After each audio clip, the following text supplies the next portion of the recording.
This is the day the Lord has made. Let us rejoice and be glad in it. This is the Journey Step-by-Step Christian Podcast, and I'm your host, Karen Beach.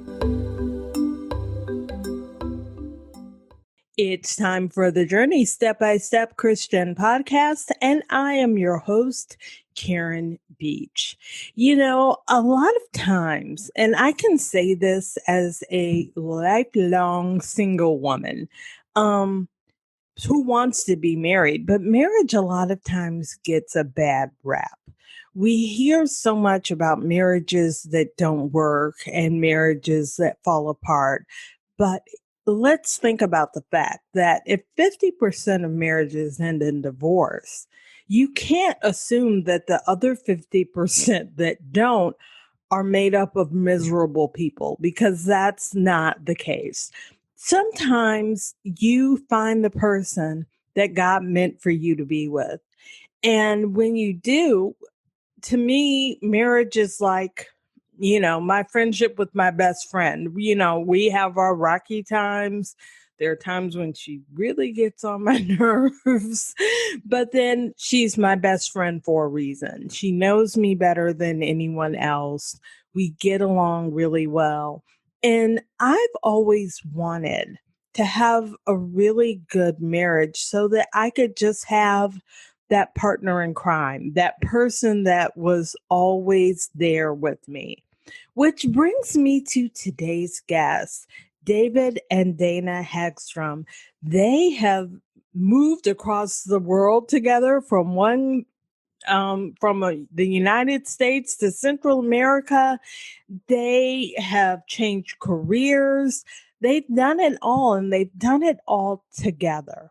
And when I realized, because first I talked to Dana, but then when I saw there was a David that went with Dana, I was like, okay, I think I want both of them on the podcast to talk about marriage.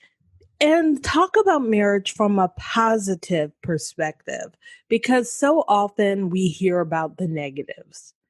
But I wanted to talk to two people who have a more positive, look at marriage from the perspective of two people that are married. I'm not married, so I can wax all day philosophically about marriage, but I have a dog. So not quite the same thing. So Dana and David, welcome to the journey. Thank you so much. We're delighted to be here. Thanks, Karen. So where are you right now? We are about 30 minutes south of Guadalajara, up in the mountains of Mexico. I suppose that puts us about 4.5 hours from the Pacific coast.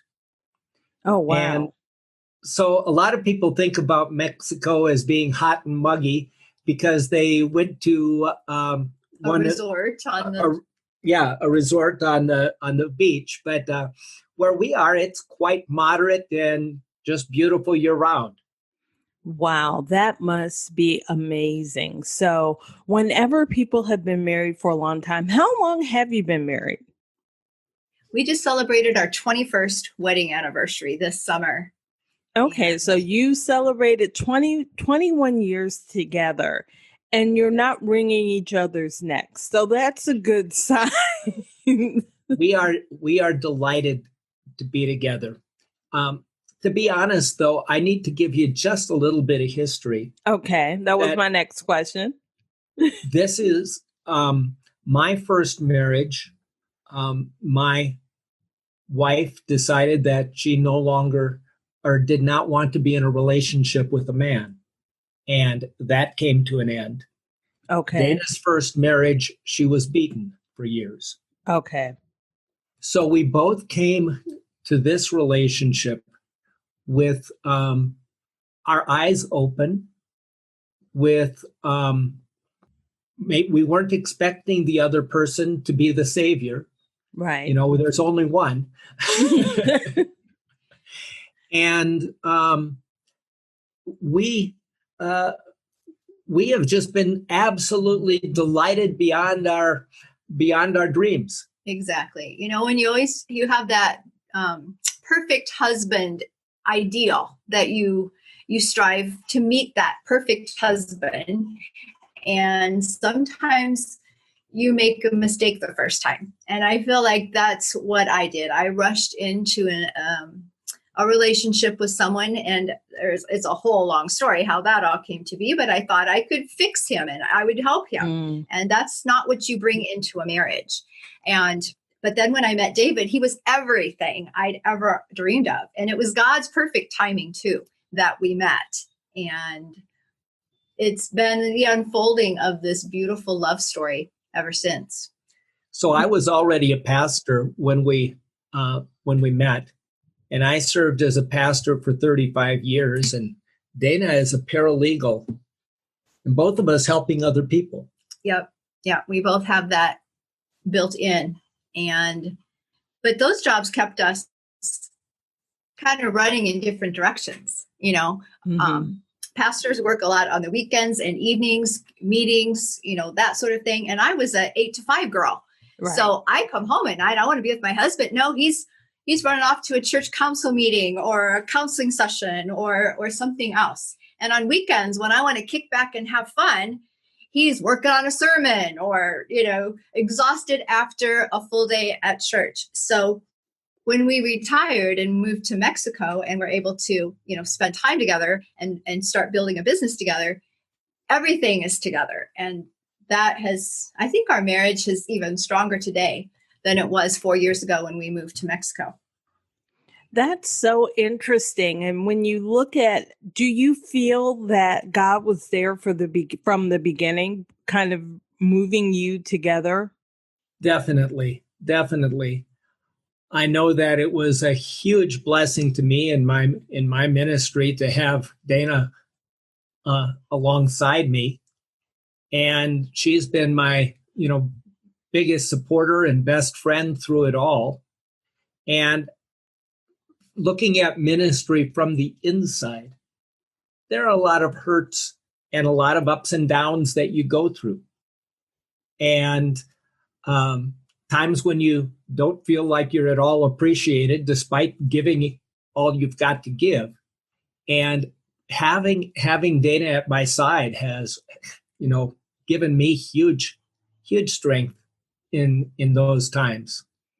And I love the fact that you two came together. Both of you came from not so great situations before, but I think going through what you all went through makes you more appreciative of when you have something that goes well.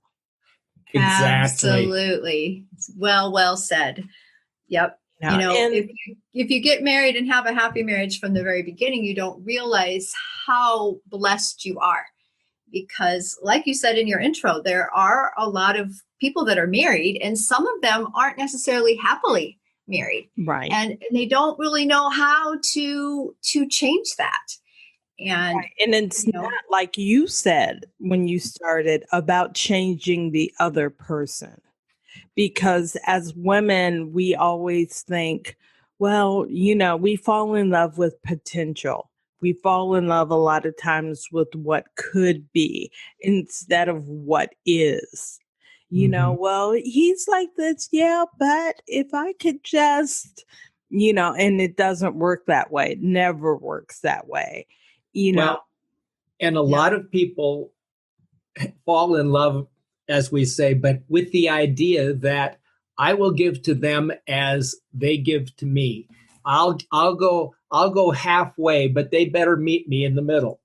And somewhere along the way, you realize that giving half of yourself just isn't enough. You've got to give yourself without reserve to the other person. And yes, that means you're taking a chance that they won't give without reserve back to you. But if you don't start by giving, how do you expect them to give that way, either? So what we find is the more we give to each other, the more we're blessed in return. And, it's like whenever I hear people say, well, marriage is 50-50, I always say, what are you doing with the other 50? If your partner doesn't have 100% of you and you have 100% of them, and that to me, that is the mystery of marriage to me, because you have to be that vulnerable. You have Exactly. to be able to say, okay, I'm not okay, or this is what's going on. I mean, I know a lot of people that got married and they live out their relationships on social media.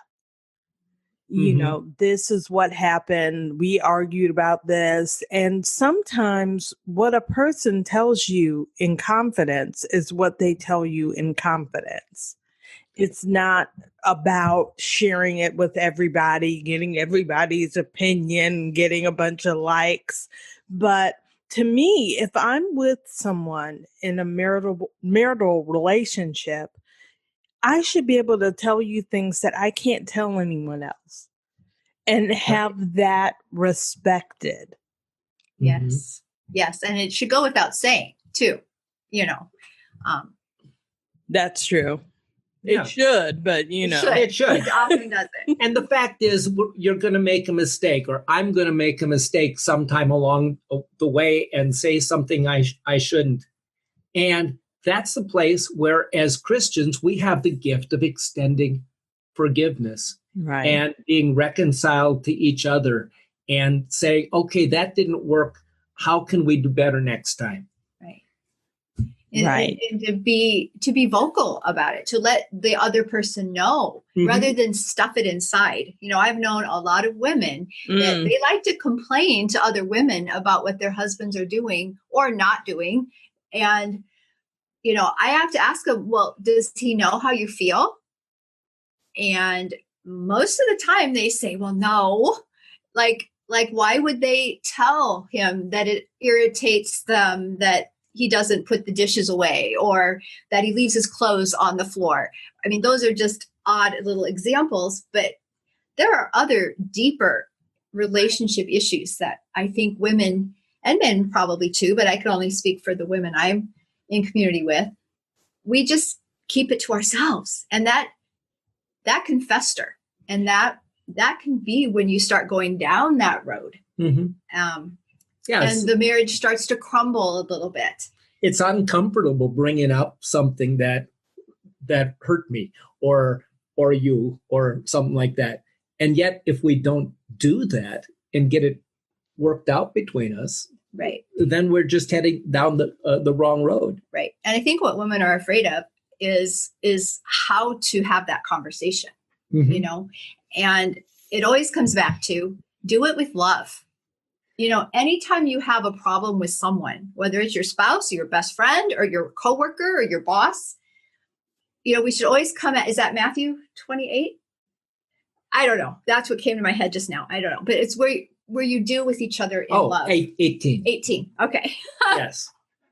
So, right. And you should come at each other with love. But, you know, I think it gets hard because you let it fester. And exactly. It grows into resentment.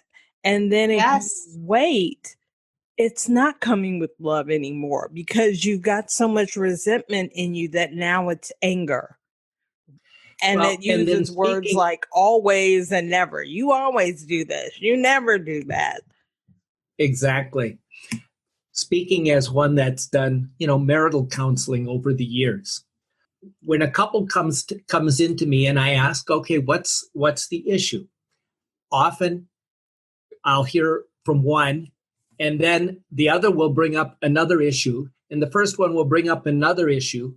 And by the time they're done, we've got a dozen issues on the table. And my response to them has usually been something on the order of, you know, I have complete confidence that we can deal with any one of those issues. Which one would you like to start with?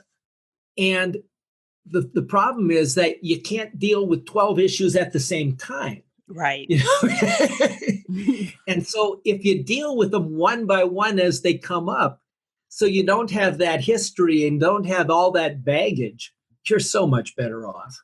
Now, here's the question. You brought up marital counseling. What do you think of premarital counseling, getting counseling before you get married?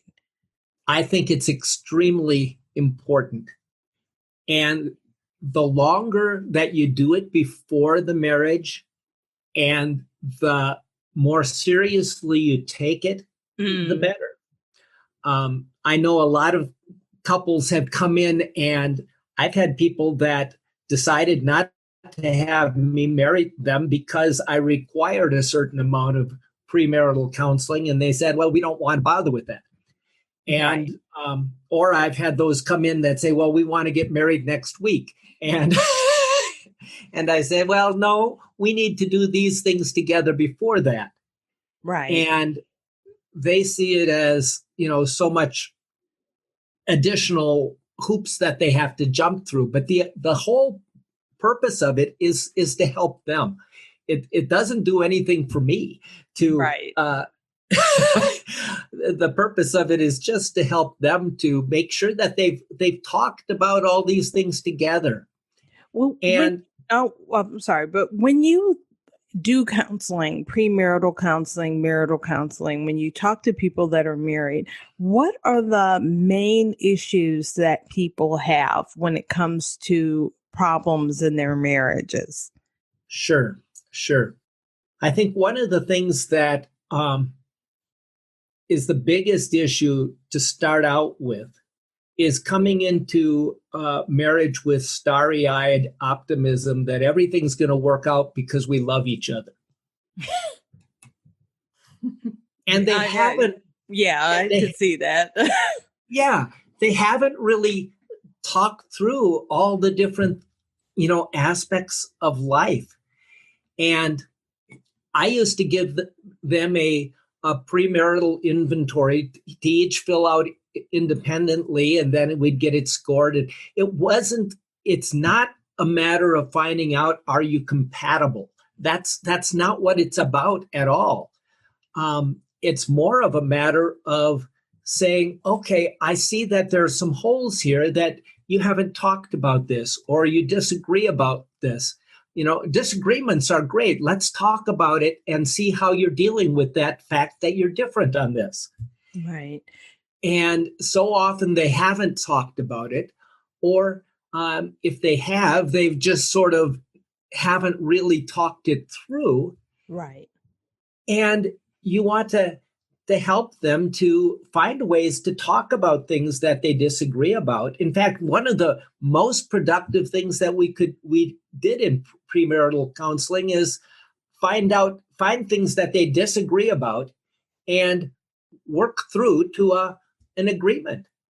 Just to have that process and that experience of saying, oh, we can disagree about something and still not be disagreeable about it. Right. So when things come up later in their marriage, they can remember how when we were in our premarital counseling, this is how we worked through that issue. Maybe we can apply the same principles to this one. Yeah. So it's giving them a tool or a way of thinking that will benefit them long term. One of those issues, just to throw out something from our own marriage, I was in a place where I was executive pastor in charge of coaching staff members and strategic planning in this church that had 1,000 people in worship every Sunday. And they changed their staff model. And I was downsized at age 58. Wow. And ended up in working in a small town church again, where I was the only one on staff instead of having 25 or however many there were of us. And the gifts that I brought that I had honed over the years of ministry really didn't fit there. And, I still enjoyed serving people, and there were still satisfactions in ministry, but at the same time, I really felt like a fish out of water, and got to the place where I felt like I'd given all I had to give. And one night in my frustration, I looked at our pension fund and said, or was going to figure out how long do we have to keep working? And I came out and told Dana, we've got to work another 6 to 8 years before we can afford to retire. And then sort of flippantly threw out, unless we just get radical, retire now and move to Mexico.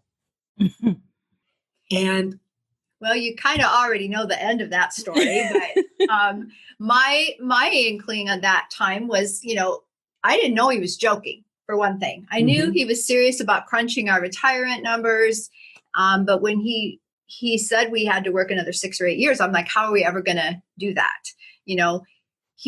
This ministry right here in this church is not fulfilling him. I loved my job, but and the church was struggling. It was a small little church, and they were trying to, pay a big time pastor to come, be their pastor. And I'm like, this is just not going to work. So I told him, I said, well, I would rather do that now. Let's move to Mexico so I can spend time with you rather than, break our backs trying to continue in a ministry position that was not only hurting the church financially, but hurting you, David, as a and like you had said, professionally.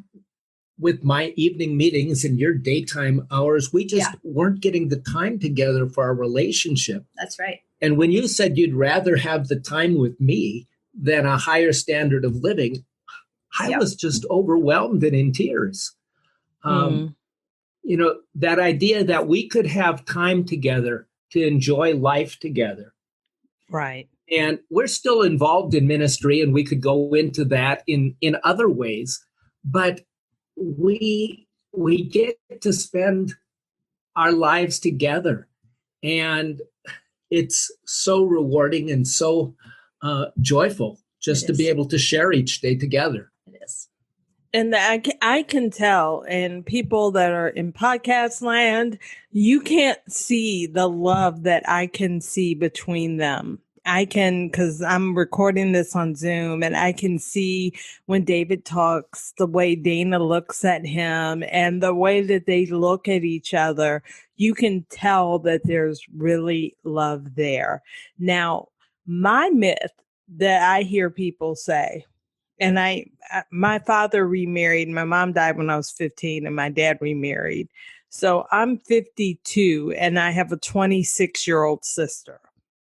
So I told my dad, congratulations, you just had your grandchild. But, talking to her and talking to younger people, there's this thought process that's very scary, and I think responsible for a lot of divorces, and that's that love conquers all. Like if you have love, maybe he'll love me enough to not hit me. Maybe, we have this love, so it will get over the fact that this one doesn't want to work and we need to work. Or there's all of these problems that realistically need to be addressed. And people think that just because you have a feeling, because they think of love as a feeling instead of an obligation, something you are dedicated to. And I mean, it's a feeling, but it's, you know what I mean? I think of love as primarily as a commitment. Right. Something I have promised to love her. Now, 99% of the time, it's an absolute joy.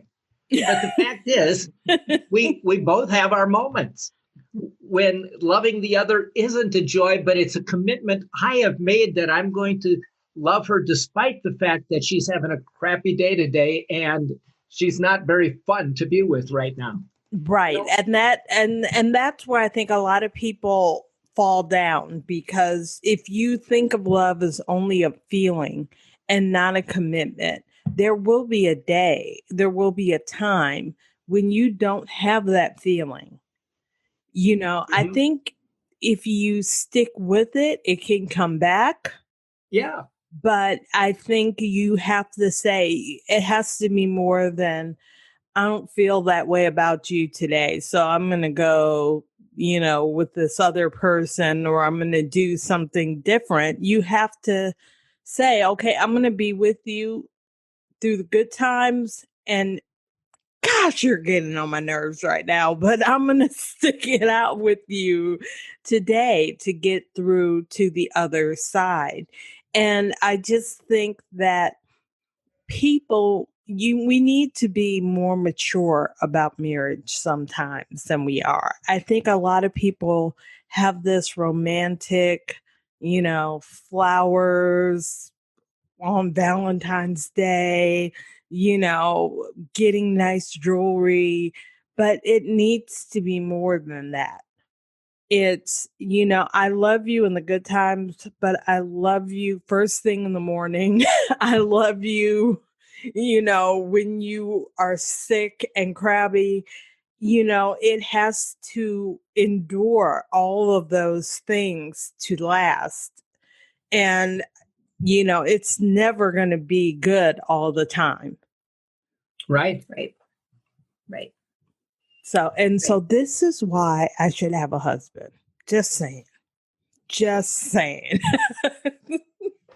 And he's looking for you too. Yeah. He's looking for you too. I have a dear friend. I think she was in her mid-50s when she got married, and never married. And I keep thinking in my mind he's British. So I had a British woman on my show recently, and I was like, "Oh, my husband's British," and she's like, "Where's he from?" And I said, "I have no idea. We haven't met yet." But I mean, I think a strong marriage is really God-given. Mm-hmm. To be able to have something. And I think it's such a blessing to be able to be married to a person who is as committed to you as you are to them. And that having God be the center, when you can find a Christian spouse and keeping God at the center of that. I've often said, a couple that prays together stays together. And I am a firm believer on that. When you keep God in the center of your relationship, and let him be the one that keeps, the glue that keeps you together. There's that beautiful image in the Bible with the 3 strands. Mm-hmm. And I think of that a lot. David's one, I'm the other, and then God. And if we aren't all together, that's when it's weaker. So what does that look like? I've heard people say that God needs to be at the center of your relationship, but give me an example of what that would look like. I mean, is that just praying before a meal, or just what is it that, how are you putting God in the center? Right. And I think that is more a matter of attitude and than anything else. That for me, God and my relationship with Jesus Christ is the number one thing in my life. And, you're number 2, honey. So it's close. But the fact is, neither one of us can take that place that really belongs to God alone.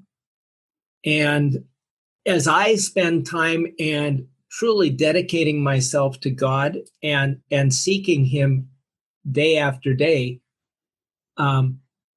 really that draws me closer to Dana as well. And I know that Dana spends that time drawing near to God each day because she publishes her devotional blog each day. Yeah. And it's a beautiful thing that I get to take part in now too, in sharing that. But that's first for both of us. Right. And Okay. if we have a big decision to make, we always, I go to David, I'm like, we got to pray about this, so we're always bringing God into the equation, because I'm going to make a mistake. Like I may have said that night, yeah, let's move to Mexico. But then in the next breath was, we got to pray about this. Yeah. And so, yeah, doors were open, and it was sure. God bless that.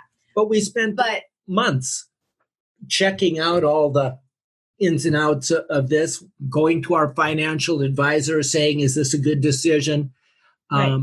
But anytime we have any life decision, even buying our couch, yeah, we prayed about it. And yeah,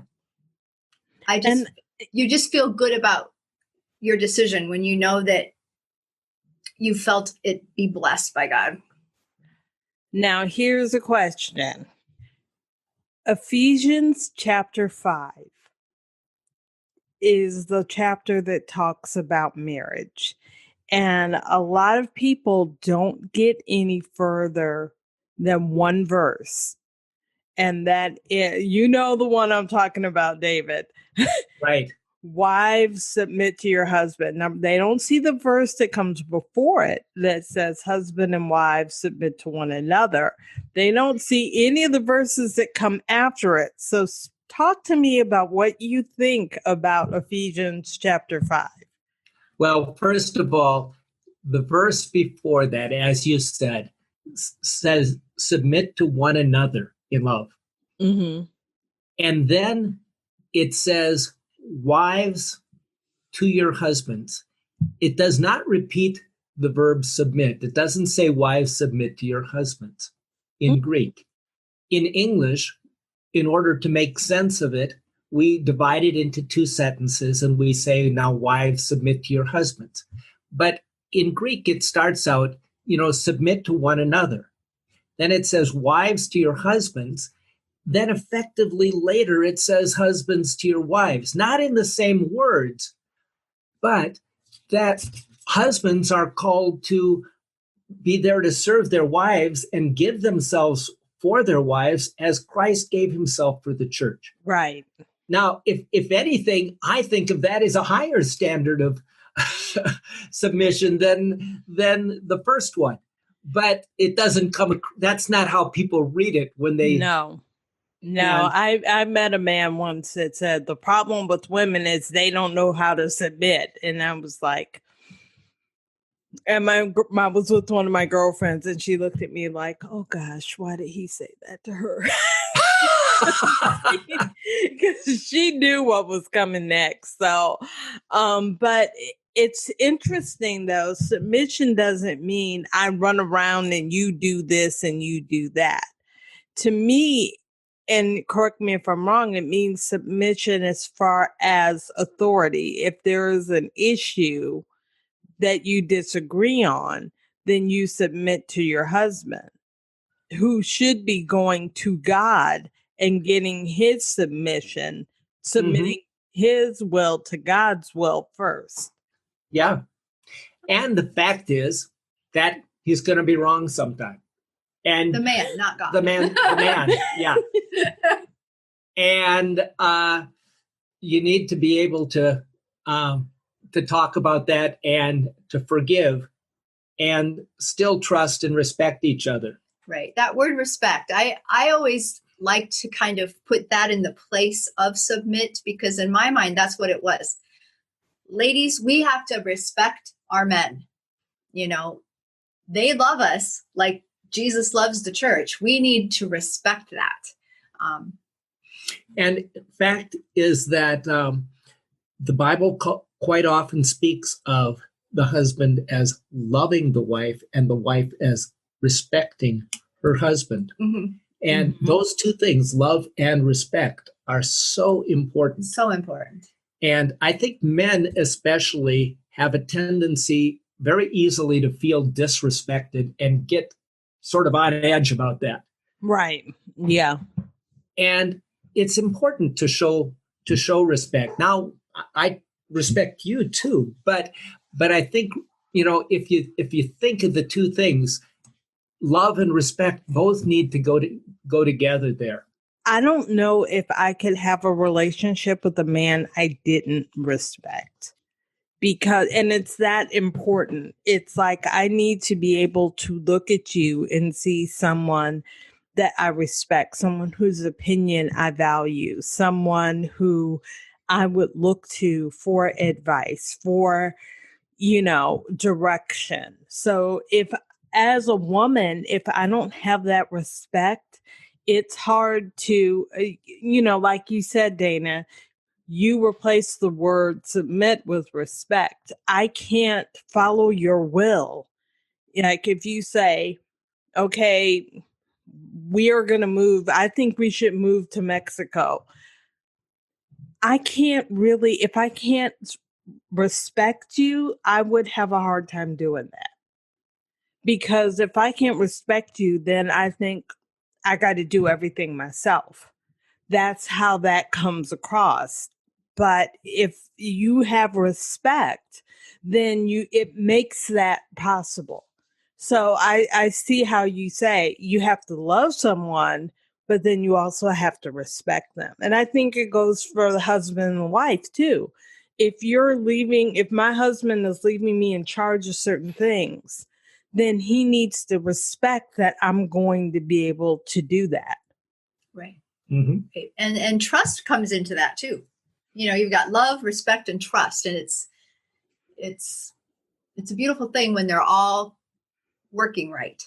Right. And they all have to be there. They all play a role, I think, in a successful relationship. You should be able to trust someone. How can you be vulnerable with someone? And you have to be able to be vulnerable with your spouse if you don't trust them. Right. Right. And that you have to have all three. All three play a different role. Love has to be there. Because love to me is like, I don't know why I'm thinking about this, but I'm thinking of a bike where remember you used to put oil on the chain to make the wheels go? That's the love. But, it kind of makes everything smoother, You're really annoying me because you're sick and you're not feeling well, but I love you. So let's put a little grease on that. Let's put a little oil on that chain. But you also need to have that respect. And Dana, like you said, that trust. It's almost like, what do I want to call it? A trifecta. You need to have all three. And, heaven help me. I need to get over doing this, but I watch trashy afternoon TV like every day. And I'll watch, there was a show called Couples Court with the Cutlers. And every day they have couples on. I think he's cheating on me. We're not going to get married till I find out if he's cheating on me. And I'm like, should you be looking at getting married if you have to come on a talk show and give somebody a lie detector test? Maybe your trust issues go deeper than that. And maybe you need to work that out. But again, I think those are people that think, I have this feeling that I'm calling love. And because I have that feeling, I think that everything else is going to be okay. And to make a healthy marriage, you've got to start out with two whole people. It's got 1 + 1, and yes, you then become one together, but you need two healthy people to start out with. But I would add to that you're not going to have two perfect people. No. Exactly. Right. Exactly. No. Won't be two perfect people. But if somebody is looking for somebody else to complete them, and they feel like they're not whole, themselves, if they're not a healthy single person, you take two unhealthy single people and put them together, that doesn't make a healthy relationship. That's very true. You almost had me in the amen choir there. I was about to say amen. Amen.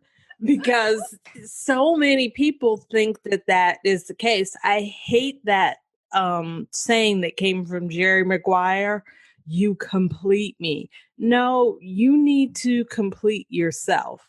You need to be coming to the table.